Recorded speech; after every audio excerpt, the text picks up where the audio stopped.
Mill-ġimgħa jiftħu l-ħwienet kollha li sa issa kienu għadhom magħluqa. Tatu studios, teatri, swali taċ-ċinema u childcare centers ser jiftaħ il-bini tal-kurja għal pubbliku u l-qrati fil-waqt li jirritorna taħriġ tal-isports indoor li ma jinvolvix kuntatt.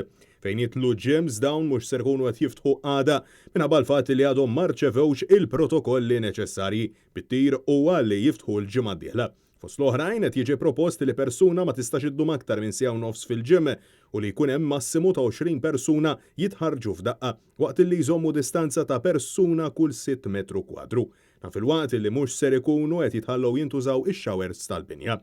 Min għada wkoll il-persuni meqjusa għal dawn l-aħħar ġimgħat bħala vulnerabbli ġew ordnati biex jitlu għax-xogħol u mhux hekk biss. Issa il-Ministru Michael Falzon ħabbar illi il-benefiċċju tal-Gvern għal persuni li jsofru minn kundizzjoni medika jew diżabilità u li ma setgħux imorru għax-xogħol jew jaħdmu mid-dar mhux ser jibqa' jingħata. Fid-dawl ta' dan kollu, il-UHM ordnat direttiva għal persuni vulnerabbli sabiex jibqgħu jaħdmu mid-dar għaliex fi kliemhom il-Gvern qed jgħidilhom sabiex jażlu bejn flushom jew ħajjithom.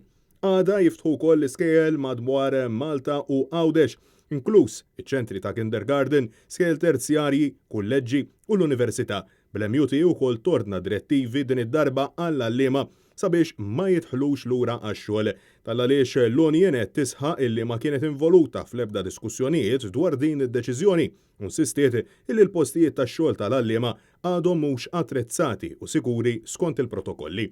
Il-5 ta' Ġunju jwassal ukoll għal ftuħ ta' ċentri ta' childcare madankollu b'numru ristrett ta' persuni illi jistgħu japplikaw sabiex jibatu lil uliedhom.